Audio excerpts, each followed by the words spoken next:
Ideas Más Cultural presenta Octubre, de Carolina Bello, y Sobredosis, de Diego Recoba, a cargo del director de la serie Discos, Gustavo Verdecio. Conversación con los autores, presentado por Estuario Editora.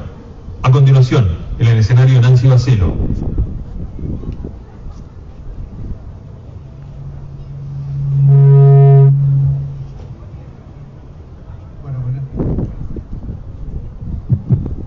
Bueno, buenas noches.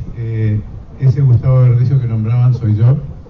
Y bueno, es muy raro estar aquí en un día de duelo nacional, el primer día del duelo nacional. Y solamente quería hablar a título personal, que estoy aquí no por falta de respeto a ese duelo nacional, sino porque habíamos adquirido el compromiso de estar aquí con los autores y con el músico, con Beto Ponce. Y supongo que la gente del teatro, de la música, diría que el show debe continuar, y esa es una manera de honrar la memoria de los que sirvieron públicamente, ¿no?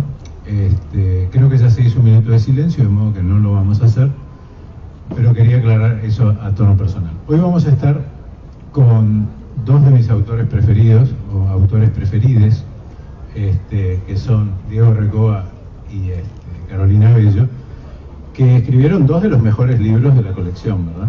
Cada vez que presento alguno acá voy a decir eso, porque son 12 libros a cuál mejor. Estoy muy orgulloso de lo que están haciendo los autores, y bueno, y todo esto también gracias a Martín. No le gusta al señor director de la editorial que diga esto, pero también gracias a él, ¿no?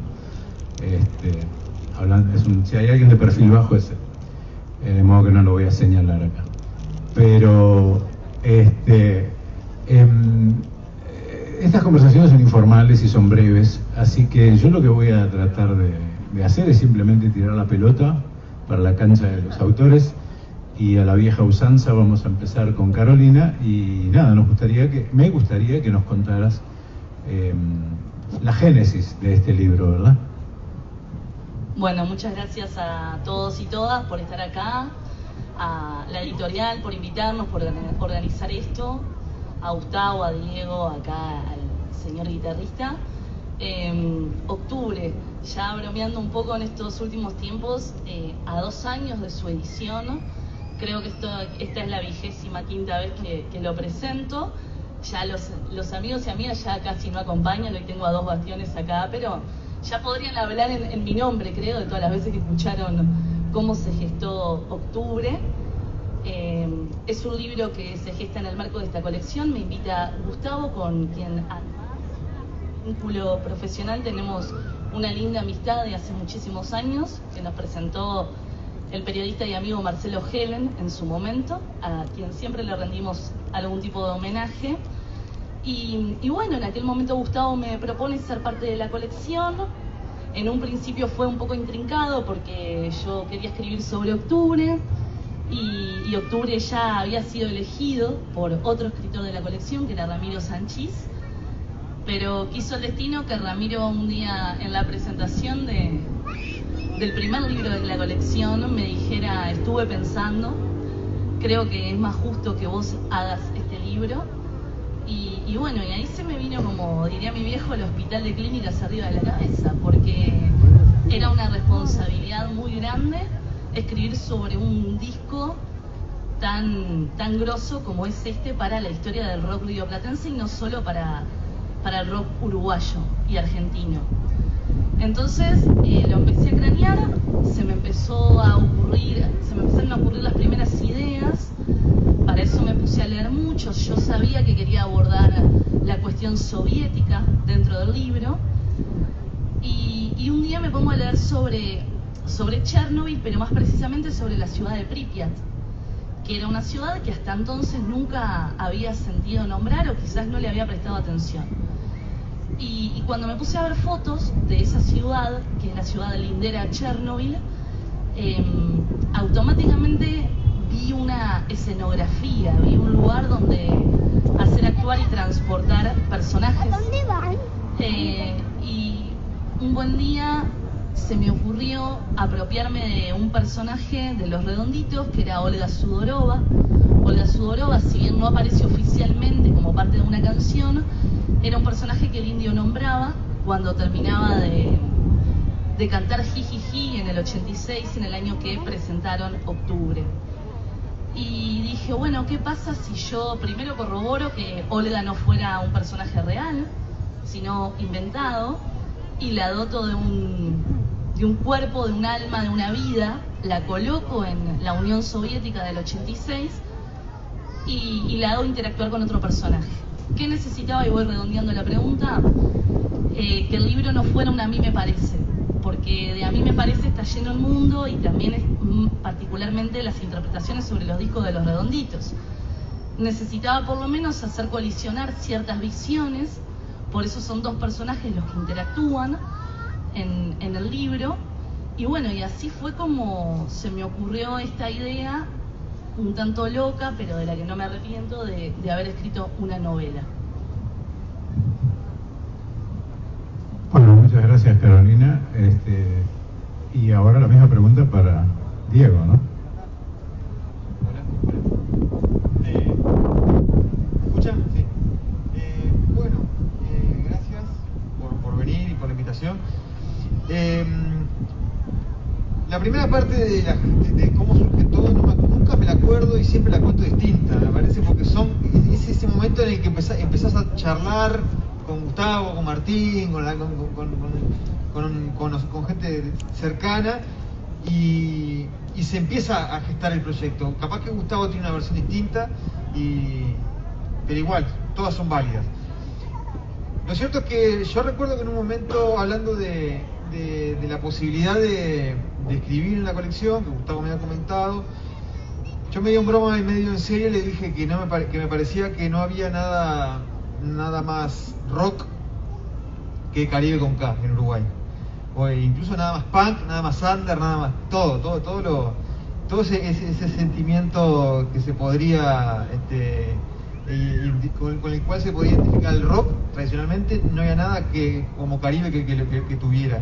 Un poco medio para pelearlo a Gustavo, y se ve que le quedó girando en la cabeza, y a los pocos días me dijo, bueno, hacete un libro de Caribe.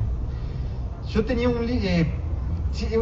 siempre fue uno de mis sueños hacer de mis proyectos, que al final va a quedar trunco porque es un proyecto titánico, tanto una historia de la música tropical uruguaya como una historia de Caribe con K. Entonces, cuando Gustavo me propone esto, yo arranqué para ese lado, y después me fui dando cuenta de que no quería hacer eso, de que no. Empecé, de hecho, a trabajarlo desde un formato más periodístico, enciclopédico, histórico, biográfico, y después me fui encontrando con gente que me contaba, todo el mundo me contaba su propia versión de Caribe con K, su propia versión del fenómeno, su propia versión del disco. Y ahí me di cuenta de algo bastante obvio, pero que en el momento no me había dado cuenta, y es que hay tantos Caribes como personas, hay tantas sobredosis como personas, hay tantos relatos, incluso hablando con ellos mismos, hay tantos relatos sobre lo que pasó y sobre cómo se dio todo como personas.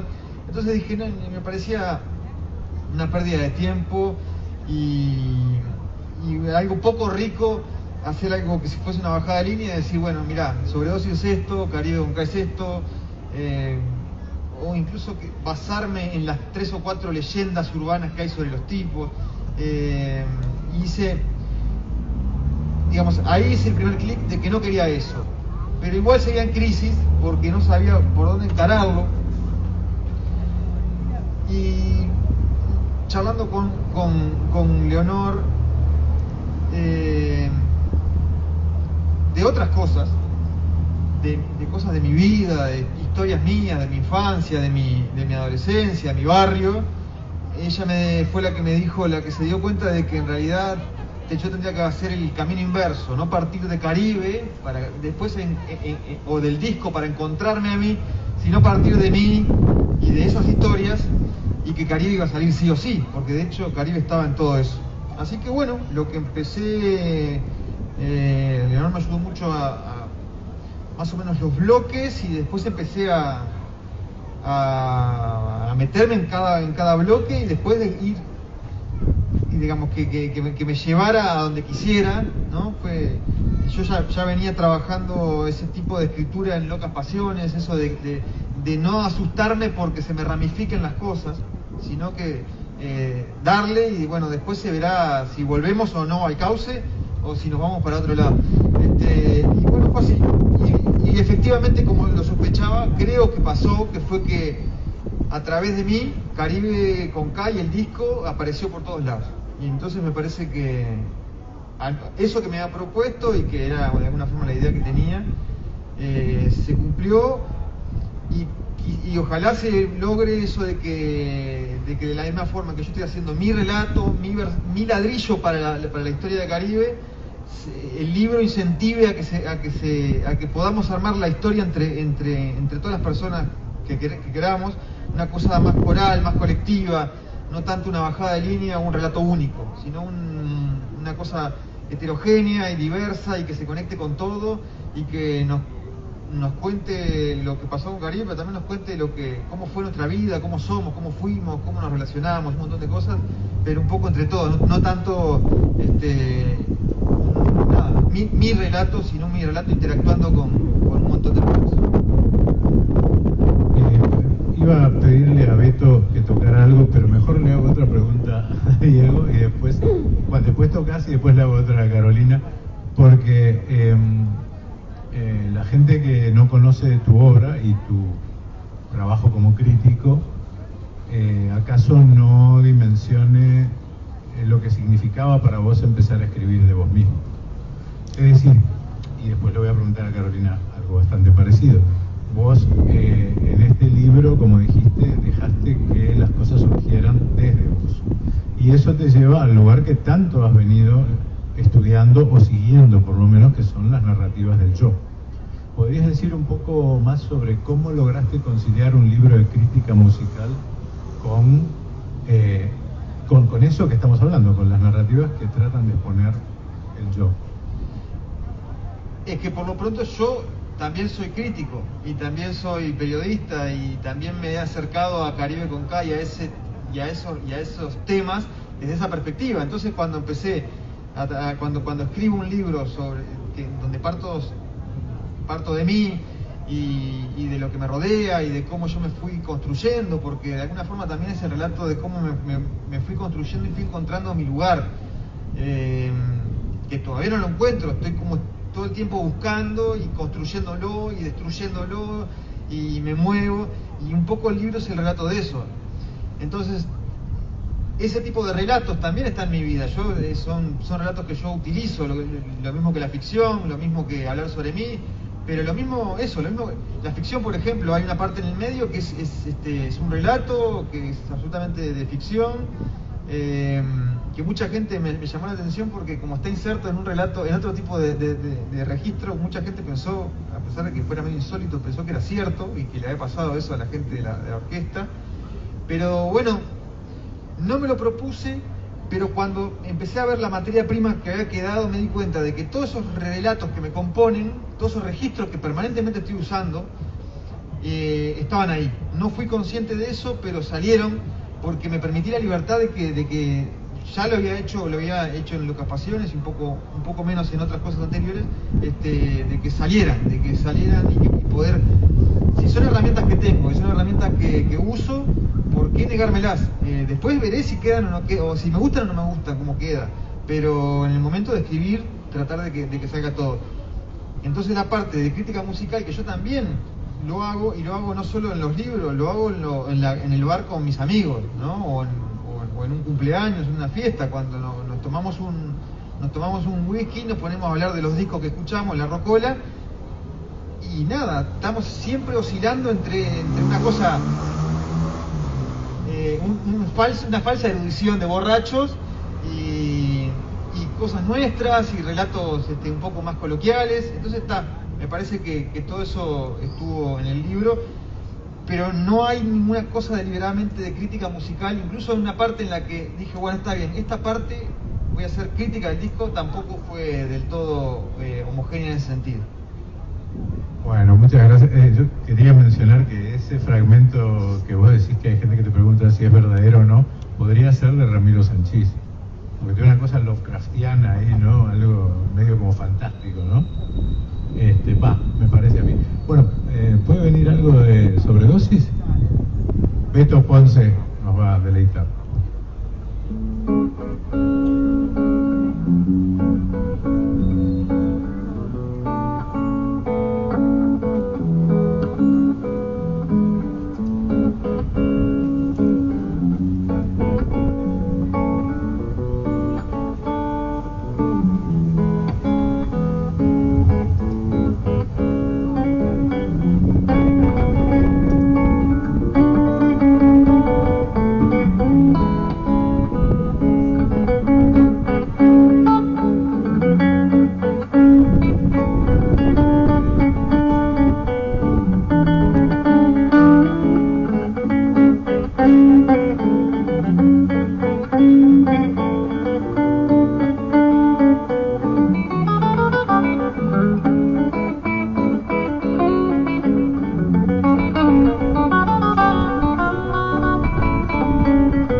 Bueno, buenísimo, excelente, Beto. Muchas gracias. Se puede lo que se hace, no es lo que haces lo que podés. Podés lo que haces.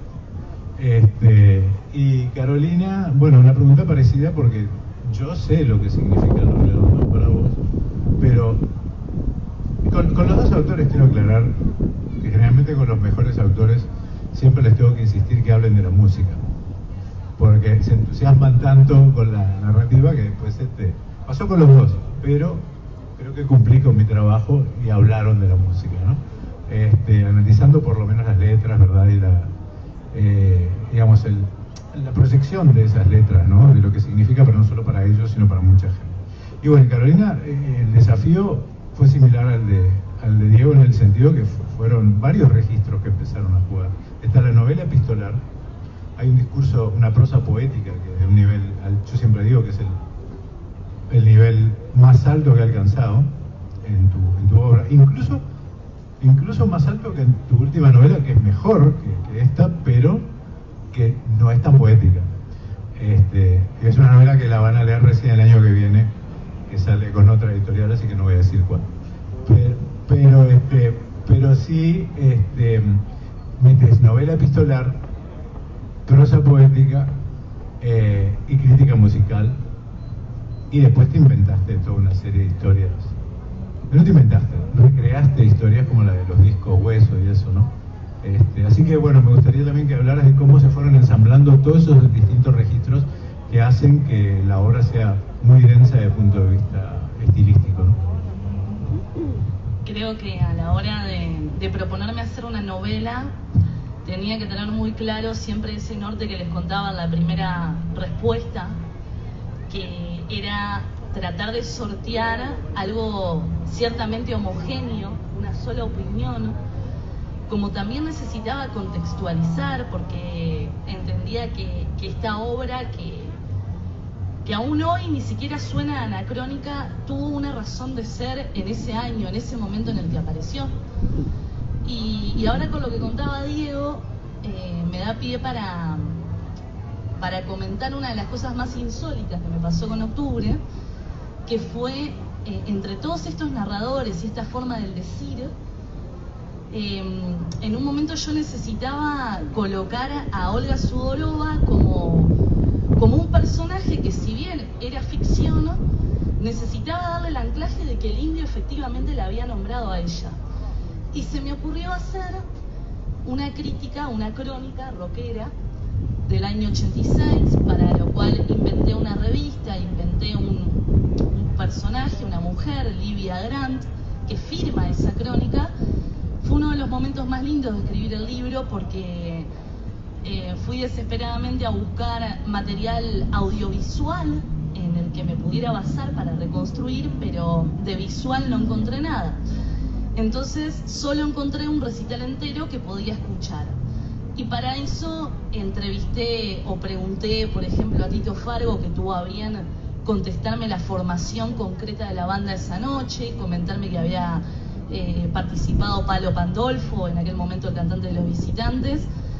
Y bueno, un poco nutrida a modo de parodia y a modo de homenaje, con revistas que llegaban a mi casa cuando yo era chica, entre ellas Cerdos y Peces, se me ocurre hacer esta crónica y meterla en el medio de la narración. Y lo loco es que, al igual que contaba Diego, mucha gente me escribió, me contactó para preguntarme cuál era la revista, que la habían buscado en internet, que no la habían encontrado, y qué había sido de la vida de Livia Grant. Entonces, como narradora, me pareció un ejercicio súper lindo, porque se cumplió tanto el verosímil que la gente terminó creyendo que era verdad esa nota. Se llamaba Tipos que no duermen por la noche. Y bueno, eso fue más o menos lo que intenté hacer. Creo que el libro tiene momentos y momentos. Yo también pienso que lo que tuvo más dificultad fue ese narrador en tercera persona que ponía en contexto, que contaba una situación de la Unión Soviética, otra situación en Argentina, que era la postdictadura, y cuando uno va a recrear una época, hay un ejercicio doble que vos haces cuando no fuiste contemporáneo de esa época, porque no lo viviste de primera mano. Entonces la fuente tiene que ser súper plural para hacerte una idea, porque todo lo que yo conté era fácilmente refutable por todos quienes sí vivieron en esa época, o incluso todos quienes estuvieron en aquel recital. En este caso el público que sí me contactó, gente que estuvo esa noche, por ejemplo, que recreé a ciegas, diciéndome cosas hermosas como que había podido hacer una reconstrucción, como que les di un documento para tener de recuerdo. Creo que ese es más que nada el artificio literario, ¿no? Y es una de las cosas que nos da la literatura. Bueno, yo quiero aclarar que el artificio literario es de una factura superior en este caso, porque copia de una manera tan verosímil el estilo de revistas como Cerdos y Peces o El Expreso Imaginario también. De hecho, a mí hubo gente que me preguntó en Argentina si Livia Grant era Nora Fish. Era una crítica que después me enteré, con las vueltas que da la vida, uno va a muchos bares y boliches y se entera de cosas. Me enteré que había tenido un breve affair con Luca Prodan en algún momento, y que escribía para El Expreso. Y fíjate, Livia Grant, Nora Fish, podía ser una parodia, ¿no? Un nombre inglés o anglo. Y lo más gracioso es que la vida me llevó a conocer a Nora Fish en persona, porque es la mamá de una ex compañerita de colegio de Violeta, la hija de mi novia. Entonces, son esas cosas que era muy verosímil, no sé si me estoy explicando, era muy posible que fuera una parodia de Nora Fish, pero también era posible que no, que fuera algo real, y que fue lo que predominó en tu caso, ¿no? Pero quería agregarle esta capa de sentido, porque también hubo gente que lo entendió como parodia, y una parodia muy concreta, de un estilo de una persona. Bueno, ¿podemos escuchar y reírnos un poco?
Muy buena, maestro. Beto Ponce en guitarra. Es muy difícil, sí, porque te dan ganas de salir a hacer poco. De hecho, yo vi a un amigo mío haciendo poco en el asiento. Bueno, ya nos van quedando pocos minutos, así que me gustaría que nos contaran lo que se les dé la gana, ya sea de la obra que están planeando ahora, o en el caso, a vos te puedo hacer una pregunta, y a Carolina lo voy a dejar que diga lo que quiera. La pregunta que quería hacer, ya que hablaste de Locas Pasiones, que era una cuestión que vos decís, hay otros escritores que les pasa eso. ¿Podría ser uno de ellos César Aira? Sí, sí, hay muchos, incluso la Iseca también en algunos libros. Hay muchos más de lo que pensamos. Lo que pasa es que yo con lo que me topé a la hora de hacer Locas Pasiones fue con una cierta racionalidad narrativa, incluso de escritores que quiero y que admiro, que me decían como que eso no se podía hacer, ¿no? Que yo no sé si se puede hacer o no, pero ya el hecho de que me digan que hay determinada cosa que no se puede hacer en la narrativa ya me parece rarísimo. O da ganas de hacerlo. Claro, sí, no les di mucha pelota. De hecho, le mostré a las personas que le mostré, la mostré para tomar en cuenta sus consejos, pero a ellos no les di bola.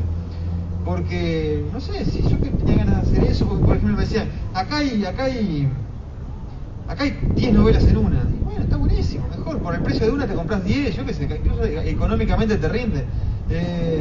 No sé, me pareció un golazo me topé mucho con eso, y me parece que a veces es lo dominante, eso es lo lamentable, que estamos como... generamos como un espacio entre nosotros, o de lectura, o de prohibiciones, o de esto no hay que hacerlo, o de tenés que esto no es verosímil, o esto no es lógico, o esto no cierra. ¿Y por qué tiene que cerrar, ser verosímil, ser lógico? Yo qué sé, ¿te gustará, no te gustará? ¿Te genera algo, no te genera? ¿Dialoga, no dialoga? Nada, no sé. Pero andar de pique, cercenando la narrativa de alguien, el arte de alguien, es como raro. Entonces, de hecho, lo hice.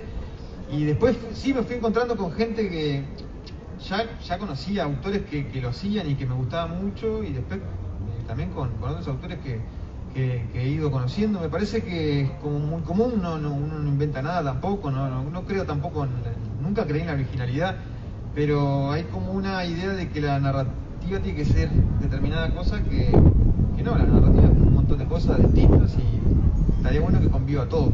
De alguna forma también Sobredosis hablo sobre eso. Bueno, sí, yo quería decir dos cosas. Uno, que Locas Pasiones es una novela anterior de Diego que también fue publicada por Estuario, ¿verdad? Que está disponible ahí. Y lo otro es que esa tradición que yo atribuyo a Aira y que vos la extendés a gente como la Iseca, que es la de contar y contar y contar y contar. Eso está en el siglo XVII, en el siglo XVII seguro, que es la novela bizantina de la que Cervantes se nutre cuando escribe el Persiles y Sigismunda. Algunos pensamos que no es una buena novela, pero no es que el formato no sea bueno, que esa de Cervantes no salió, pero mucho antes los griegos justamente le llamábamos bizantina por eso. Pero están las narraciones orales, rurales, claro, gauchescas, eso es como una tradición amplísima. Te ametrallaban a historias. Bueno, a Carolina en realidad sí le voy a preguntar algo, me interesa. Si a vos te invitaran a hacer otro libro, poner para esta colección, ¿qué pensarías hacer? ¿Qué te gustaría hacer?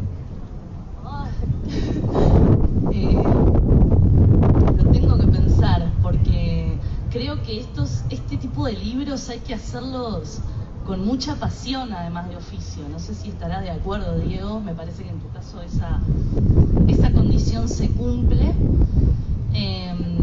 Quizás iría por el lado de desentrañar a los visitantes, quizás, o iría por el lado del Aire Rico, de Buenos Muchachos, que fue un disco para mí súper trascendente, o algún disco de La Hermana Menor, que sería Canarios, que es un disco que a mí conmueve muchísimo. Sí, con todas se fundan, es así, Martínez, ya sabemos que es un no a priori, así que pero iría por ahí. Creo que eso ahora son los que se me ocurren. Capaz que termina la presentación y digo, uy, ¿cómo no dije este disco? ¿Y tu proyecto narrativo cómo sigue? Bueno, ahora tengo mi novela nueva, terminada. A octubre siempre le voy a agradecer por un montón de cosas, pero una fue como haberme destrancado y haberme dado la posibilidad de escribir mi primera novela, que para quienes escribimos es como un gran monstruo ahí, ¿no? Que aparece en cuanto a qué posibilidades existen de poder hacerlo y hacerlo medianamente digno. Entonces, bueno, ahora ya terminé la nueva novela que trata de, como siempre digo, jugar a otra cosa respecto a mi libro anterior y a mi libro anterior y a mi libro anterior, que fue bastante arduo el proceso de hacerla, pero me quedé satisfecha con lo que hice, con el resultado.